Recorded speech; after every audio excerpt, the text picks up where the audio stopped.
আসসালামু আলাইকুম ওরহমতুল্লাহি ওয়াবারাকাতুহ।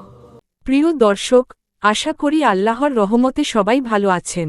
আজ আমরা এমন একটি বিষয় নিয়ে আলোচনা করব যা আমাদের সমাজে প্রায়ই দেখা যায়, কিন্তু খুব কম মানুষই এর ভয়াবহতা উপলব্ধি করে। ঈদের আগের দিন গ্রামের বাজারে মানুষের ভিড়, সবাই কুরবানির গরু কিনতে ব্যস্ত। গ্রামের ধনী ব্যবসায়ী রাশেদ সাহেব বিশাল এক গরু কিনে আনলেন। গরুর গায়ে রঙিন কাপড়, গলায় বড় মালা। তার সাথে কয়েকজন লোক ভিডিও করছে। রাশেদ সাহেব জোরে জোরে বললেন, এই গ্রামের মধ্যে আমার গরুর মতো গরু আর কারো নেই। মানুষ তাকিয়ে দেখছে, কেউ প্রশংসা করছে, কেউ অবাক হচ্ছে। রাশেদ সাহেবের মুখে অহংকার স্পষ্ট। অন্যদিকে গ্রামের এক সাধারণ মানুষ আব্দুল কাকা ছোট একটা গরু কিনেছেন। গরুটা খুব দামি নয়, কিন্তু তিনি বারবার বলছিলেন, আল্লাহ যেন আমার সামর্থ্যের এই ছোট আমল কবুল করেন। ঈদের দিন সকালে রাশেদ সাহেবের বাড়িতে বড় আয়োজন। মাইক বাজছে, ভিডিও হচ্ছে, ফেসবুক লাইভ চলছে। তিনি বারবার লোকদের বলছেন, ভালো করে ভিডিও করো, সবাই যেন দেখে।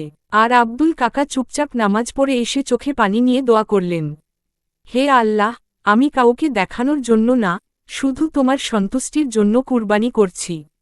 কুরবানির পর রাশেদ সাহেব মানুষের সামনে মাংস বিলাচ্ছেন, কিন্তু গরিবদের দিকে বিরক্ত মুখে তাকাচ্ছেন। এক বৃদ্ধ ভিক্ষুক একটু মাংস চাইলে তিনি বললেন, আগে লাইনে দাঁড়াও, সবাইকে দিতে পারবো না।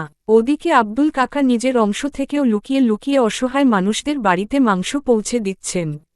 কেউ জানছে না, কেউ ভিডিও করছে না। সেদিন রাতে গ্রামের মসজিদের ইমাম সাহেব বয়ান দিলেন, আল্লাহর কাছে পশুর গোশত বা রক্ত পৌঁছে না, পৌঁছে মানুষের তাকওয়া। এই কথা শুনে রাশেদ সাহেবের বুক কেঁপে উঠল। তিনি ভাবতে লাগলেন, আমি কি সত্যিই আল্লাহর জন্য কুরবানি করেছি, নাকি মানুষের প্রশংসার জন্য? রাতে ঘুমাতে পারলেন না তিনি। নিজের ভিডিওগুলো দেখে হঠাৎ তার চোখে পানি চলে এলো। পরদিন সকালে তিনি চুপচাপ আব্দুল কাকার বাড়িতে গেলেন। বললেন, ভাই, আমি বড় গরু কুরবানি করেছি, কিন্তু তোমার মতো আন্তরিকতা আমার ছিল না। আব্দুল কাকা মুচকি হেসে বললেন, কুরবানির আসল সৌন্দর্য পশুর দামে নয়, নিয়তের মধ্যে। রাশেদ সাহেব মাথা নিচু করে কাঁদতে লাগলেন। সেদিন থেকেই তিনি বদলে গেলেন। মানুষকে দেখানোর জন্য করা ইবাদত মানুষ পর্যন্তই সীমাবদ্ধ থাকে, আর আল্লাহর সন্তুষ্টির জন্য করা ছোট আমল আকাশ ছুঁয়ে যায়। আপনি কুরবানি করছেন কার জন্য, মানুষের প্রশংসা পাওয়ার জন্য, নাকি আল্লাহর সন্তুষ্টির জন্য? আজকের মতো এখানেই বিদায় নিচ্ছি। দেখা হবে অন্য কোন ভিডিওতে। আর ইসলামিক ভিডিও পেতে চ্যানেলকে সাবস্ক্রাইব করুন এবং লাইক কমেন্ট শেয়ার করুন। ধন্যবাদ।